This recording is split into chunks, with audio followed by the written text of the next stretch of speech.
ഇന്ന് നമുക്ക് ചെറിയൊരു സ്ലീവൊക്കെ വെച്ചിട്ടുള്ള ജീൻസിന് പറ്റുന്ന ഒരു ഷോർട്ട് ടോപ്പിൻ്റെ കട്ടിങ് ആൻഡ് സ്റ്റിച്ചിങ് നോക്കാവേ. ഇതിൻ്റെ യോക്ക് പാർട്ടിന് വേണ്ടിയിട്ടുള്ള മെറ്റീരിയലാണ് എടുത്തിരിക്കുന്നത്. 12 ഇഞ്ച് ലെങ്തിലാണ് നമ്മൾ മെറ്റീരിയൽ എടുത്തിരിക്കുന്നത്.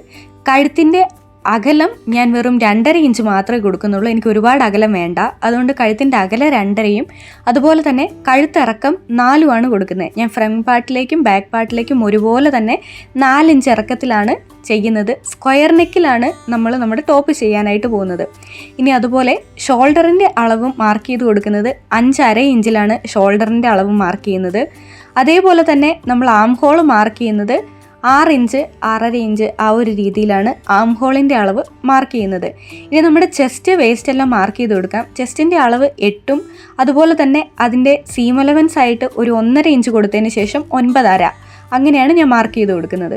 അതേപോലെ വേസ്റ്റ് ആണെങ്കിൽ 7 ഇഞ്ചസും അവിടുന്ന് 1 ഇഞ്ച് മാത്രമേ വേസ്റ്റിൽ ഞാൻ അധികം കൊടുക്കുന്നുള്ളൂ സീം അലവൻസ് ആയിട്ട്. അങ്ങനെ 8 ഇഞ്ച് അങ്ങനെ കൊടുത്ത് കൃത്യമായി ഇതേപോലെ തന്നെ നമുക്ക് മാർക്ക് ചെയ്തെടുക്കാം. ഇനി നമ്മൾ കൈക്കുഴി എങ്ങനെയാണോ വെട്ടുന്നത് അതുപോലെ തന്നെ ഒരു 1 ഇഞ്ചും അതിൻ്റെ നടുഭാഗത്ത് നിന്ന് മാർക്ക് ചെയ്തതിന് ശേഷം ഇങ്ങനെ കുഴിച്ചൊന്ന് നമുക്ക് വരച്ചു കൊടുക്കാം. ഇനി ഇതെല്ലാം നമുക്ക് ഇതുപോലെ തന്നെ കട്ട് ചെയ്തെടുക്കണം.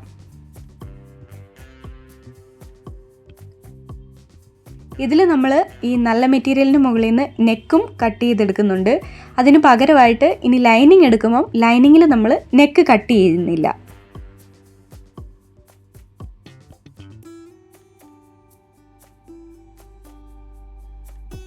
അങ്ങനെ നമ്മുടെ യോക്ക് പാർട്ടിലേക്ക് വേണ്ട മെറ്റീരിയൽ കറക്റ്റായിട്ട് തന്നെ കട്ട് ചെയ്തെടുത്തിട്ടുണ്ട്. ഇനി വേണം ലൈനിങ് കട്ട് ചെയ്യാൻ. ലൈനിങ് എൻ്റെ കയ്യിൽ ബ്ലാക്ക് ലൈനിങ് ഇല്ലാതിരുന്നതുകൊണ്ട് ഈ ലൈനിങ്ങാണ് ഞാൻ യൂസ് ചെയ്യുന്നത്. അത് കുഴപ്പമൊന്നുമില്ല. അത് ഈ ലൈനിങ്ങിൻ്റെ മുകളിലേക്ക് അപ്പോൾ നമ്മുടെ മെറ്റീരിയൽ വെച്ചതിന് ശേഷം കൃത്യമായിട്ട് കട്ട് ചെയ്തെടുക്കാം. നെക്ക് മാത്രം നമ്മൾ പറഞ്ഞതുപോലെ കട്ട് ചെയ്യുന്നില്ല, ബാക്കിയെല്ലാം കട്ട് ചെയ്തെടുക്കാം. ഇനി താഴ്ഭാഗത്തേക്ക് സ്കേർട്ട് പാർട്ടിലേക്ക് വേണ്ട മെറ്റീരിയലാണ് 14 ഇഞ്ച് ലെങ്തിലാണ് ഞാൻ മെറ്റീരിയൽ എടുക്കുന്നത്. വീതി ഇവിടെ 10.5 കാണുന്നുണ്ട്. അത് 4ആക്കി മടക്കിയിട്ടിരിക്കുന്നതാണ് കേട്ടോ. 4ആക്കി മടക്കിയിട്ടിട്ട് 10.5 വരുന്നത് പോലെയാണ് അതിൻ്റെ വീതി ഉണ്ടായിരുന്നത്. ഇനി നമ്മുടെ സ്ലീവ് ഞാനൊരു 4 ഇഞ്ചാണ് സ്ലീവിന് ഇറക്കം കൊടുക്കുന്നത്. ചെറുതായിട്ട് ഒരു പ്ലീറ്റ്സ് ഒക്കെ കൊടുത്തിട്ട് ഒരു ഷോർട്ട് സ്ലീവാണ് ഉദ്ദേശിക്കുന്നത്. അപ്പോൾ അതിനുവേണ്ടി കറക്റ്റായിട്ട് നമ്മൾ സ്ലീവ് എങ്ങനെയാണോ സാധാരണ കട്ട് ചെയ്യാറുള്ളത് അതേപോലെ തന്നെ നമുക്ക് വേണ്ട അളവിൽ കൃത്യമായിട്ട് സ്ലീവ് കട്ട് ചെയ്തെടുക്കാം. ഇനി അതിൻ്റെ സെൻറ്ററിലും അതുപോലെ തന്നെ പ്ലീറ്റ്സ് വരാനായിട്ടുള്ള ആ ഒരു സ്ഥലത്തും കൂടെ ഞാൻ ചെറുതായിട്ട് 2 നോച്ചിട്ട് കൊടുക്കുന്നുണ്ട്.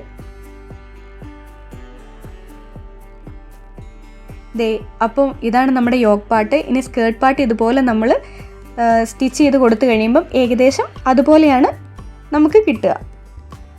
ഇനി നമുക്ക് നമ്മുടെ സ്റ്റിച്ചിങ് പാർട്ടിലേക്ക് കിടക്കാം.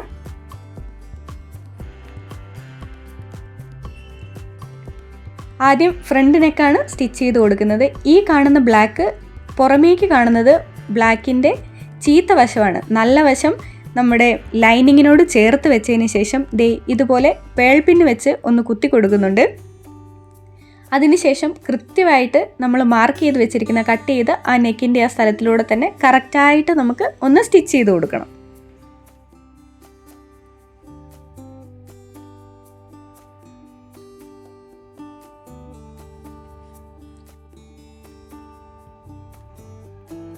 അങ്ങനെ കൃത്യമായിട്ട് ഫ്രണ്ട് നെക്ക് ഒന്ന് സ്റ്റിച്ച് ചെയ്തെടുത്തിട്ടുണ്ട്. ഇനി വേണം നമുക്ക് ആ ലൈനിങ്ങിൻ്റെ ബാക്കിയിരിക്കുന്ന ആ ഒരു ഭാഗം ഉണ്ടല്ലോ അതൊന്ന് കട്ട് ചെയ്ത് മാറ്റാനായിട്ട്. ഇങ്ങനെ ചെയ്യുന്നത് കഴുത്തൊന്നും സ്റ്റിച്ച് ചെയ്യുമ്പോൾ അകന്നു പോകാതിരിക്കാനായിട്ടാണ് കേട്ടോ. ഇനി നമുക്ക് ചെറിയ ചെറിയ കട്ടുകൾ ഇട്ട് കൊടുക്കാം. അത് കറക്റ്റായിട്ട് നമ്മൾ കഴുത്തിനെ തിരിച്ചിടുമ്പം നല്ല നീറ്റായിട്ട് കിട്ടാൻ വേണ്ടിയിട്ടാണ് ഇങ്ങനെ ചെറിയ കട്ടുകൾ ഇട്ട് കൊടുക്കുന്നത്. അപ്പോൾ ഇനി നമുക്കതിനെ തിരിച്ച് കറക്റ്റായിട്ട് എടുത്തതിന് ശേഷം ഒന്ന് പതിച്ചുകൂടെ സ്റ്റിച്ച് ചെയ്ത് കൊടുക്കണം.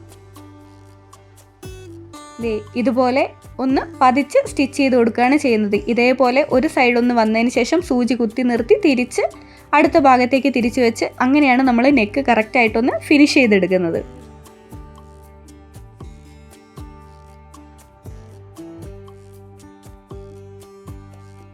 അങ്ങനെ ഫ്രണ്ട് നെക്ക് സ്റ്റിച്ച് ചെയ്തു. അതേപോലെ തന്നെ ഇനി ബാക്ക് നെക്ക് കൂടെ ഒന്ന് സ്റ്റിച്ച് ചെയ്തെടുക്കണം. അങ്ങനെ ബാക്ക് നെക്കും ഫ്രണ്ട് നെക്ക് സ്റ്റിച്ച് ചെയ്ത് കഴിഞ്ഞാൽ ഇതുപോലെ ബാക്ക് നെക്കിൻ്റെ മുകളിലേക്ക് ഫ്രണ്ട് നെക്ക് 2 നല്ല വശവും വരുന്ന രീതിയിൽ ഒരുപോലെ ചേർത്ത് വെക്കുക. ഇനി നമ്മൾ സ്റ്റിച്ച് ചെയ്യുന്നതൊന്നും കാണാത്ത രീതിയിലാണ് ഷോൾഡർ അറ്റാച്ച് ചെയ്ത് കൊടുക്കുന്നത്. അപ്പോൾ ഈ ബാക്ക് പാർട്ടിൻ്റെ ഉള്ളിലേക്ക് ഫ്രണ്ട് പാർട്ട് വരുന്ന രീതിയിൽ കൃത്യമായിട്ട് വെച്ച് കൊടുത്തതിന് ശേഷമാണ് നമ്മൾ ഷോൾഡർ സ്റ്റിച്ച് ചെയ്തെടുക്കുന്നത്.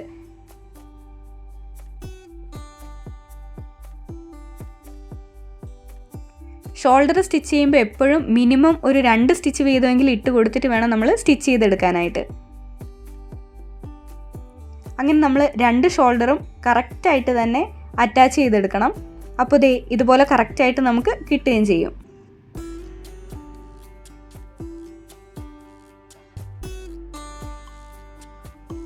ഷോൾഡർ ഇങ്ങനെ അറ്റാച്ച് ചെയ്യുന്നതിൽ ഡൗട്ട് ഉണ്ടെങ്കിൽ ഷോൾഡർ അറ്റാച്ചിങ്ങിൻ്റെ മാത്രമായിട്ടുള്ളൊരു ഷോർട്സ് ഞാൻ അപ്ലോഡ് ചെയ്തിട്ടുണ്ട്, അതൊന്ന് കണ്ടു നോക്കാം കേട്ടോ. അങ്ങനെ നമ്മൾ 2 ഷോൾഡറും കറക്റ്റായിട്ട് അറ്റാച്ച് ചെയ്തെടുത്തിട്ടുണ്ട്. ഇനി വേണം നമ്മൾ ബാക്ക് നെക്ക് ഒന്ന് പതിച്ച് സ്റ്റിച്ച് ചെയ്ത് കൊടുക്കാനായിട്ട്. ഫ്രണ്ട് നെക്ക് നമ്മൾ ഓൾറെഡി സ്റ്റിച്ച് ചെയ്തിട്ടുണ്ടായിരുന്നു. ബാക്ക് നെക്ക് നമ്മൾ ഷോൾഡർ അറ്റാച്ച് ചെയ്തതിന് ശേഷമാണ് ഇതുപോലെ സ്റ്റിച്ച് ചെയ്ത് കൊടുക്കുക.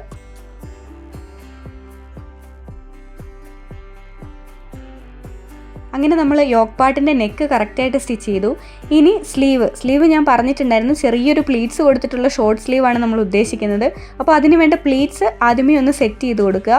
അത് റെഡിയായി കഴിഞ്ഞതിന് ശേഷം എന്ത് ചെയ്യുക, നമ്മൾ സ്ലീവ് സാധാരണ എങ്ങനെയാണോ അറ്റാച്ച് ചെയ്യുന്നത് അതുപോലെ തന്നെ നമ്മുടെ ഷോൾഡറിൻ്റെ സെൻറ്റർ പാർട്ടിൽ നിന്ന് സ്റ്റാർട്ട് ചെയ്തതിന് ശേഷം ഒരു ഭാഗത്തേക്ക് പോയി അവിടുന്ന് തിരിച്ച് വന്ന് അടുത്ത വശത്തേക്ക് പോയി അവിടുന്ന് വീണ്ടും തിരിച്ച് നമ്മുടെ ഷോൾഡറിൻ്റെ അവിടെ സെൻറ്ററിൽ തന്നെ അവസാനിക്കുന്ന രീതിയിൽ ഒന്ന് സ്ലീവ് അറ്റാച്ച് ചെയ്തെടുക്കാം.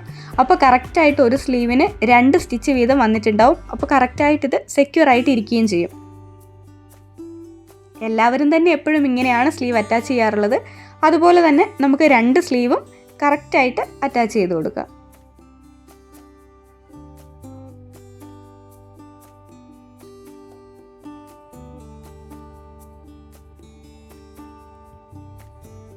രണ്ട് സ്ലീവും അറ്റാച്ച് ചെയ്ത് കഴിഞ്ഞിട്ടുണ്ട്. ഇനി നമുക്ക് താഴേക്ക് വേണ്ട സ്കേർട്ട് പാർട്ട്, അതായത് പ്ലീറ്റ്സ് ഇട്ടിട്ട് താഴേക്ക് വേണ്ട പാർട്ടാണ് അറ്റാച്ച് ചെയ്ത് കൊടുക്കാനുള്ളത്. ഞാനിവിടെ ഇട്ട് കൊടുക്കുന്നത് എങ്ങനെയാണെന്ന് വെച്ചിട്ടുണ്ടെങ്കിൽ കൈകൊണ്ട് തന്നെയാണ് പ്ലീറ്റ്സ് ഇടുന്നത്. ആദ്യം ഒരു 1 ഇഞ്ച് പ്ലെയിനായിട്ട് സ്റ്റിച്ച് ചെയ്തതിന് ശേഷം അതിനുശേഷം മാത്രമാണ് പ്ലീറ്റ്സ് കറക്റ്റായിട്ട് ഇട്ട് കൊടുക്കുന്നത്. ഇതുപോലെ ഞാൻ കൈകൊണ്ട് തന്നെ കറക്റ്റായിട്ട് ചെറിയ ചെറിയ പ്ലീറ്റ്സ് ഇട്ട് അറേഞ്ച് ചെയ്ത് കൊടുക്കുകയാണ് ചെയ്യുന്നത്. ഇങ്ങനെ പ്ലീറ്റ്സ് ഇട്ട് കൊടുക്കാൻ ബുദ്ധിമുട്ടുള്ളവർക്ക് നൂല് വലിച്ച് അതുപോലെയും പ്ലീറ്റ്സ് ഇട്ട് കൊടുക്കാവുന്നതാണ് കേട്ടോ. ഇനി നമുക്ക് അതിലൂടെ തന്നെ കറക്റ്റ് ഒരു സ്റ്റിച്ച് കൂടെ എക്സ്ട്രാ ആയിട്ട് ഇട്ട് കൊടുക്കാം. ഇപ്പോൾ ഫ്രണ്ട് പാർട്ടാണ് നമ്മൾ അറ്റാച്ച് ചെയ്തത്. ഫ്രണ്ട് പാർട്ട് എങ്ങനെയാണോ അറ്റാച്ച് ചെയ്തത് അതുപോലെ തന്നെ ബാക്ക് പാർട്ടിലും ആദ്യത്തെ 1 ഇഞ്ച് ഒന്ന് പ്ലീറ്റ്സ് ഇല്ലാതെ സ്റ്റിച്ച് ചെയ്തതിന് ശേഷം കറക്റ്റായിട്ട് കൈകൊണ്ട് തന്നെ പ്ലീറ്റ്സ് ഇട്ട് കൊടുത്ത് സ്റ്റിച്ച് ചെയ്തെടുക്കാം. അങ്ങനെ മുഴുവൻ സ്റ്റിച്ച് ചെയ്തെടുത്തിട്ടുണ്ട്. ഇനി നമുക്ക് കൂട്ടി യോജിപ്പിക്കണം. കറക്റ്റായിട്ട് നമ്മുടെ അളവുകൾ എങ്ങനെയാണോ അതുപോലെ തന്നെ തിരിച്ചിട്ടതിന് ശേഷം ഇതുപോലെ തന്നെ നമുക്ക് ഒന്ന് സ്റ്റിച്ച് ചെയ്ത് കൊടുക്കാം. താഴെ വരെ കറക്റ്റ് നമ്മുടെ അളവിനനുസരിച്ച് നമുക്കൊന്ന് സ്റ്റിച്ച് ചെയ്യാം.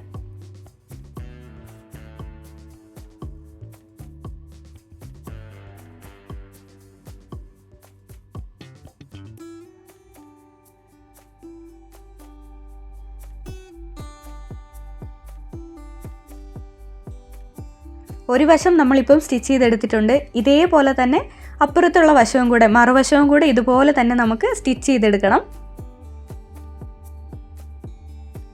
പിന്നെ നമ്മുടെ ആവശ്യത്തിന് വണ്ണം കുറച്ചോ കൂട്ടിയോ 1-2 സ്റ്റിച്ച് വീതം എക്സ്ട്രാ വീണ്ടും ഇട്ട് കൊടുക്കാവുന്നതാണ്. ഇതിന് ശേഷം നമ്മൾ ഇതിൻ്റെ അടിവശം കൂടി ഒന്ന് മടക്കിയടിച്ചാൽ മതി. പെട്ടെന്ന് തന്നെ നമുക്ക് സ്റ്റിച്ച് ചെയ്ത് തീരും. അധികം പണികളും കാര്യങ്ങളൊന്നുമില്ല. ഇതുപോലെ ചെറുതായിട്ട് 2 ഒന്ന് മടക്കി കൊടുത്ത് അടിവശം കൂടെ കൃത്യമായിട്ടൊന്ന് സ്റ്റിച്ച് ചെയ്തെടുക്കാം. വളരെ എളുപ്പത്തിൽ ചെയ്തെടുക്കാൻ പറ്റും. ഒരു 1.25-1.5 മീറ്റർ തുണി ധാരാളമാണ് നമുക്കിതുപോലെ ചെയ്തെടുക്കാനായിട്ട്. ചെയ്ത് കഴിഞ്ഞപ്പം ഇതുപോലെയാണുള്ളത്. എനിക്ക് നന്നായിട്ട് ഇഷ്ടപ്പെട്ടു. കറക്റ്റായിട്ട് നമുക്ക് വരികയും ചെയ്തു. നെക്കാണെങ്കിലും സ്ലീവ് ആണെങ്കിലും എല്ലാം വളരെ കറക്റ്റായിട്ട് തന്നെ ഇതുപോലെ നമുക്ക് കിട്ടിയിട്ടുണ്ടായിരുന്നു.